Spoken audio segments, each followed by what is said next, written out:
인문예술 09번 존재론적 환원 들어가겠습니다. 환원이라고 하는 두 글자의 뜻만 정확히 알고 계시면 좋을 것 같은데 환원은 되돌리는 걸 환원이라고 설명을 할 거야. 그러니까 존재론적 환원이라고 하는 인문예술 글 자체가 좀 과학스러운 느낌도 있어서 좀 난해할 수 있지만 천천히 따라오면서 보시면 그렇게 어렵진 않을 겁니다. 할게요. 현대 물리학에서는 현대 물리학 네모 쳐볼까요? 일단 첫 번째 문단에서는 현대 물리학이라고 범위를 정해놨으니까 현대 물리학을 바탕으로 보겠습니다. 우주를 구성하는 모든 물질이라고 하는 것은 그 물질을 구성하고 있는 성분으로 연속적인 분해가 가능하다라고 주장을 했답니다. 예를 들어 철, 여기서 말하는 철이라고 하는 것은 물질이 되겠죠? 철이라고 하는 물질은 철 원자들로 분해. 그러면 여기서 말하는 철 원자라고 하는 것은 구성하고 있는 성분이 될 겁니다. 그럼 결국 철이라고 하는 건 철 원자로 분해가 될 수 있고 라고 설명하는 거고요. 여기서 한 가지 더 봐야 되는 건 연속적이다라고 하는 부분만 잡으시면 되겠죠. 뒤에 볼게. 철 원자는 이때의 철 원자는 철을 구성하고 있는 성분이 되지만 이때의 철 원자는 물질이라고 하는 녀석이 될 수 있겠죠. 만약에 철 원자를 물질이라고 가정한다면 얘는 거기 나와 있는 것처럼 원자핵과 전자라고 하는 구성하고 있는 성분으로 또 한 번 뭐 될 수 있냐면 분해될 수 있대요. 그러면 일단 철이라고 하는 전체적인 또는 가장 큰 물질을 한 번 분해하고 이 철 원자라고 하는 것을 물질로 가정을 했을 때 이 철 원자는 다시 원자핵과 전자라고 하는 녀석으로 분해가 가능하니까 말 그대로 분해가 연속적으로 가능하다라고 설명을 한다고요. 연달아 가능하다. 뒤에가 안 적을 거야. 원자핵은 또다시 양성자와 중성자가 원자핵이 물질이 되겠죠. 물질인 원자핵은 또다시 물질을 구성하는 성분이 양성자와 중성자가 분해된다는 것이다. 이러한 관점은 20세기 초에 형성되었고 이러한 내용을 20세기 초 형성되었고 과학자들은 이 관점을 활용해서 물질의 구성에 대해 연구해왔다. 밑줄 물질을 보다 근본적으로 되돌리는 것은 동그라미 환원. 환원이라고 하는 것은 물질을 보다 근본적인 것으로 되돌리는 것을 환원이라고 한다라고 하니까 여기 나와 있는 환원의 개념에 대해서 여러분들이 정확히 잡고 계셔야죠. 이해될 수 있다. 환원이라고 하는 것은 밑줄 세상에 존재하는 모든 물질이 기본 요소로 이루어져 있다는 것 밑줄 쳐보시면 전제 조건.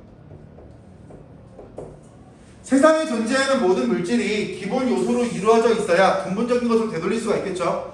기본 요소가 없다면 근본적인 것으로 되돌릴 수가 없을 거라고요. 전제 조건을 전제하고 있는 개념이다.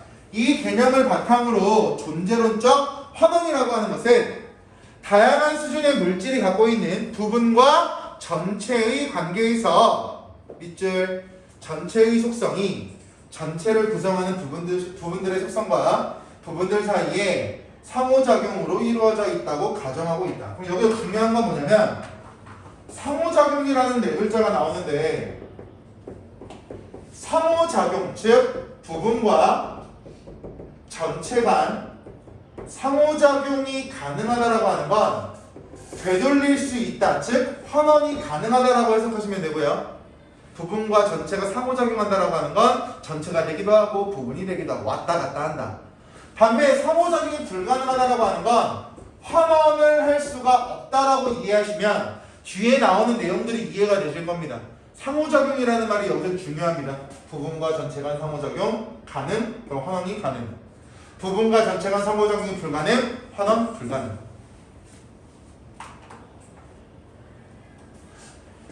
과학연구에서는 존재론적 환원을 바탕으로 연구를 수행함으로써 성공적인 결과를 거두어왔다. 하지만 존재론적 환원은 존재론적 환원 네모쳐 볼까요? 중심문장이죠. 사람의 영혼과 같은 정신적 존재가 정신적 존재 별표 3개 박아보세요. 지금부터는 정신적 존재를 환원할 수 있을까가 나올 거예요. 물질로 환원될 수 있는지를 설명하기 어렵다는 문제를 안고 있다. 안 해볼게요. 정신적 존재가 물질로 환원이 가능한가? 네모쳐 볼까요? 가능할까요? 민경아 가능할까? 불가능하게 저도 불가능하다고 생각을 해요. 정신적 존재가 환원이 가능하다라고 하는 건 그러니까 제가 말씀드린 예시가 100% 맞진 않을 테지만 예를 들어서 민경이 머릿속에 있는 생각이 정신이죠. 걔를 물질로 바꿔가지고 우리가 만질 수도 있는 거예요. 예를 들어서 징그럽긴 하죠. 생각을 그러니까 뇌를 만진다는 게 아니라 생각을 만진다라고 하는 것 자체는 좀 불가능할 것 같아요. 일단 갈게요. 에 대해서 이원론이라고 하는 게 나오고 유물론이라고 하는 게 나온대요. 두 가지 이거. 첫 번째 이원론 동그라미 갑니다. 정신적 존재라고 하는 것은 독자적인 실체로 구성.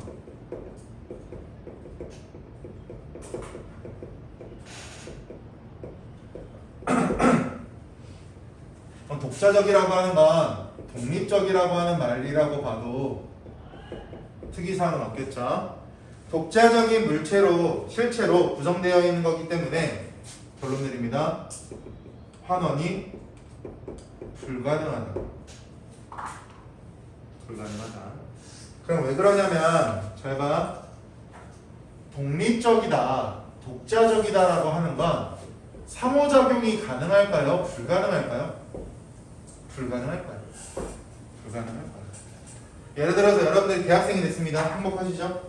거기다가 부모님께서 얘다 자취해라 독립을 시켜주셨네요. 아 나 여기 웃고 있는구만. 설레? 독립을 시켜주셨습니다. 집에 들어갔습니다. 대화할 상대가 있나요? 없나요? 대화할 상대가 없겠죠? 혼자 떠드는 거 미친 거라고 하잖아요. 일반적으로 그죠? 아 왔어? 왔어. 혼자만 놀 수는 없잖아. 이해가요? 그럼 그렇게 독립한 것도 결국 나 혼자니까 누군가랑 상호작용이 불가능할 거라고요. 그렇기 때문에 이원론은 환원이 불가능하다라고 주장할 거고 이 내용은 앞에 나와 있는 내용과 연결되는 부분이 되겠죠. 이어서 가겠습니다.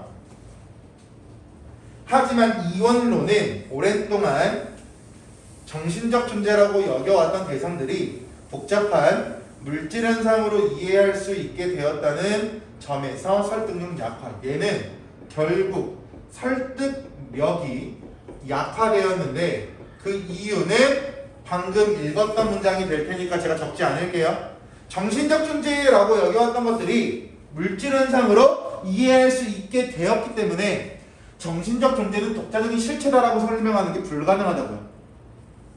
즉 독자적인 실체로 구성이 된 것들은 복잡한 물질 현상이 될 수가 없는데 사람들은 정신적 존재가 복잡한 물질 현상이야 라고 설명하고 있어서 이원론의 설득력은 점점점 약화될 수밖에 없었다. 이 얘기하고 있습니다. 유물론에서는 세계가 물질로만 구성되어 있다라고 생각을 했대요. 이어서 보겠습니다. 이러한 유물론의 입장과 존재론적 환원의 입장을 모두 수용하면 즉 이게 유물론의 입장인데 유물론이 가지고 있는 유물론의 입장 플러스 존재론적 환원이라고 하는 것이 가지고 있는 입장 이 두 가지를 모두 수용하면이라고 설명하고 있죠. 그죠? 그럼 여기서 말하는 유물론의 입장이라고 하는 건 세계는 물질로만 구성되어 있다라고 하는 이야기가 될 거고 존재론적 환원의 입장이라고 하는 건 앞에 나와 있는 겁니다. 부분과 전체의 관계로 구성되어 있다가 존재론적 환원이라고 하는 거 앞에서 나왔던 이야기가 되겠죠. 이어서 볼게요. 관계에서 상호작용이 가능하다까지 이 두 가지의 입장을 모두 수용을 하면 정신적 존재의 속성이 정신적 존재가 가지고 있는 속성이 물질적 속성으로 환원될 수 있다라고 생각을 했대요. 유물론을 주장하는 사람들은요, 유물론만 주장하면 정신적 존재의 속성이 물질적 속성으로 환원된다라고 설명할 수가 없어서 유물론을 주장하고 있는 사람들은 유물론의 입장과 부분과 전체의 관계가 상호작용한다라고 하는 존재론적 환원의 입장, 이 두 가지를 모두 수용해야 아래와 같은 결론을 내릴 수가 있었다고 합니다. 이어서 볼게요. 하지만 이에 대해서는, 이라고 하는 건 딱 빨간 색깔로 마지막 결론 내린 부분이죠. 이에 대해서는 정신적 속성이 궁극적으로 물질적 속성으로 환원될 것이라고 믿는 입장. 즉 여기 나와 있는 마지막 문장을 긍정적으로 생각하는 사람도 있을 수 있고요. 그 다음 뒤에 볼게. 입장과 세계에 진정으로 존재하는 것은 오직 물질뿐이지만, 이건 유물론이죠. 세계에 존재하는 것은 물질뿐이다. 유물론이 될 겁니다. 우리 두뇌와 같은 특정한 물질이 가질 수 있는 추론 능력과 같은 정신적 속성은 물리적 속성으로 환원될 수 없다. 즉 얘를 부정하는 사람들도 있었대요. 즉 이 문장은 결론이라는 게 아니라 결론을 내렸을 때 맞아 결론을 보고 아니야 라고 주장하는 사람이 있었답니다.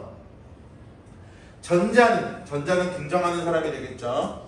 정신적 존재의 속성은 물질적 존재의 속성으로 환원될 수 있다고 긍정하는 사람들은 존재론적 환원을 존재자의 수준에서, 어려운 말이 나와요. 너무 잘 보셔야 돼요. 존재자의 수준과,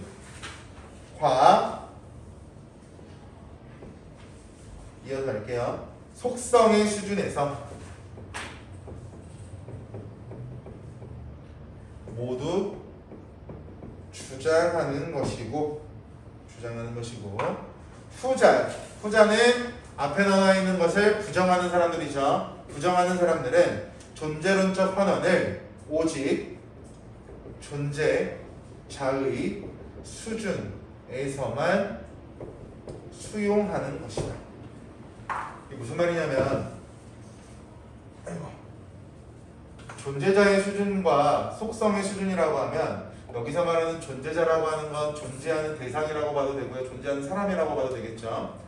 수준이라고 하는 건 우리가 알고 있는 그 1단계, 2단계, 3단계라고 봐도 되고요. 뭐 지식의 수준이라고 인지해도 상관이 없습니다. 긍정하고 있는 사람은 그냥 간단하게만 보세요. 거의 학교에서도 문제를 출제 안 하더라고요. 이 문제를 낼 때. 긍정하는 사람들은 A라고 하는 존재자의 수준과 속성, 즉 정신적 속성과 물질적 속성이 가지고 있는 수준이라고 하는 두 가지 요소를 모두 다 수용하기 때문에 긍정하는 거고, 부정하는 사람들은 속성이 가지고 있는 수준은 인정하지가 않기 때문에 부정한다 라고만 알고 계시면 돼요. 얘는 두 가지를 오케이 하기 때문에 긍정한다, 얘는 한 가지만 오케이 하기 때문에 얘를 부정한다. 이렇게만 기억하세요. 그 이상 그 이하도 없을 것 같아요. 이어서 가겠습니다. 이 중 후자는 뒤에 거죠. 부정하는 경우. 특정한 물질의 경우 환원이 불가능한 속성을 지니고 있다는 생각을 전제하고 있다. 예를 들어 화학자와 물리학자는 화학에서 다루는 물질들이 궁극적으로는 물리학에서 다루는 보다 미세한 물질들로 환원된다는 것을 동의한다. 모든 화학적 용매는 녹여서 만드는 액체를 말하죠. 전자와 원자핵으로 구성되어 있음을 인정한다. 그러면 물질이 구성하는 성분들이 있다라고 하니까 환원할 수 있다라고 생각을 하겠죠. 그러나 몇몇 화학자들은 특수한 종류의 물리계가 화학적으로 정의될 수 있는 일정한 조건을 만족시킬 경우에만이라는 글자 체크해볼까요? 얘는 특수한 경우죠. 일반적인 경우가 아니라 특수한 경우에만 등장을 하는 밑줄 창발적 속성. 창발적 속성은 물리적 속성으로 환원되지 않는다고 믿는다. 가령 비평형 상태에서 볼 수 있는 자기 조절성은 일정한 조건을 만족시킬 때 하위 계층에는 없는 특성이나 행동이 상위 계층에서 자발적으로 나타나는 속성이라고 주장하는 것이다.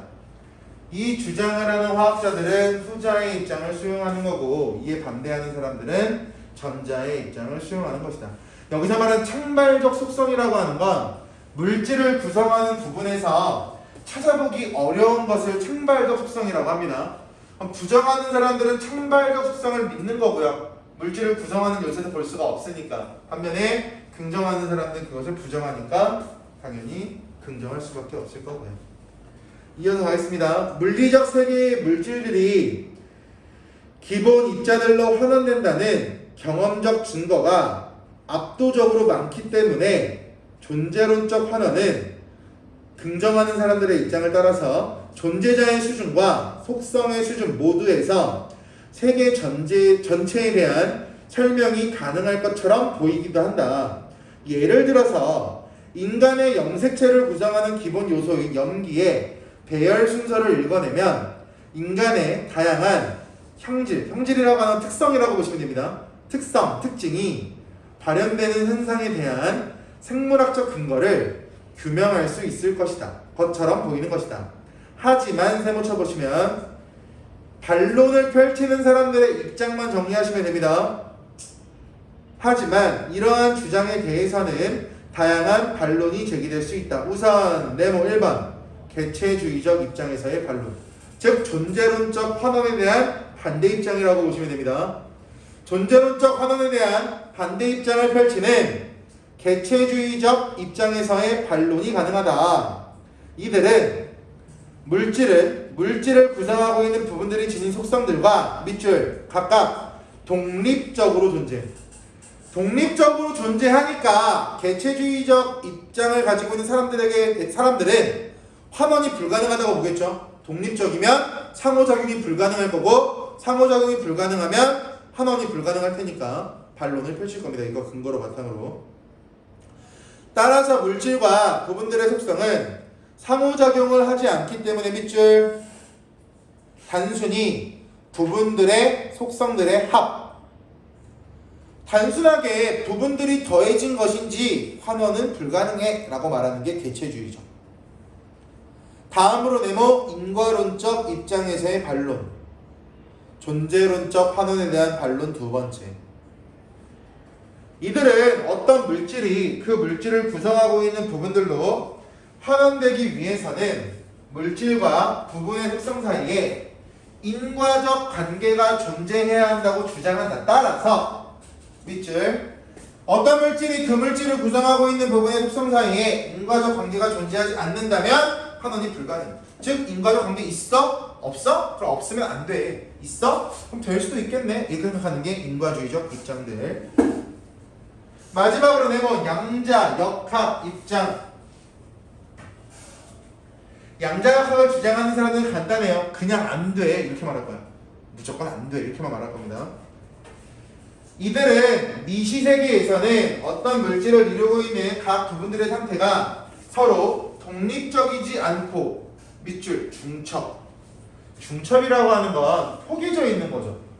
포개져 있다라고 하는 건 어차피 하나처럼 작용을 하지 상호작용을 하지 않을 거야를 주장을 할 거거든요. 뒤에 볼게요. 중첩 상태가 존재한다고 주장하는 따라서 밑줄 각 부분들의 개별적 속성으로 환원되는 것은 불가능. 이미 중첩되어 있는데 어떻게 개별적으로 나눌 거야? 그것은 불가능해 라고 주장하는 게 마지막에 나와 있는 양자 역학이 될 겁니다. 그러니까 내용 자체가 좀 난해하고 어려워서 여러 번 읽어보시다가 중요한 포인트들에도 구분해야 되는 것만 알고 계시면 될 것 같고요. 느낌상 시험에서 이건 안 나올 거예요. 말이 많을 거거든요.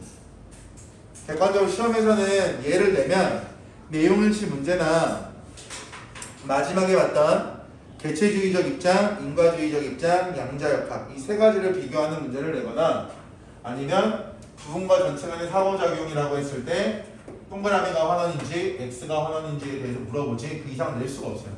너무 깊어서. 오히려 국어쌤들도 이거 가지고 문제 내다가 헷갈릴 것 같아서 여기는 자기가 그 수특에 있는 문제랑 변형 문제랑 정리지에 딸려있는 OX 문제를 판별할 수 있을 정도만 되셔도 실제 시험에 나와서는 크게 어렵지 않을 것 같아요. 그러니까 독서가 화작이 중간 때 어렵긴 했는데 기말에는 그렇게 어렵게 낼지 안 낼지까지는 모르겠지만 지난번에 그 출제하신 분께서 죄송하다고 말을 할 정도였다면 난이도는 중간고사보다 좀 쉬워질 것 같거든요, 느낌상. 그 부분을 고려해 봤을 때 이 부분은 그렇게 대비하시는 걸로 방향을 잡겠습니다.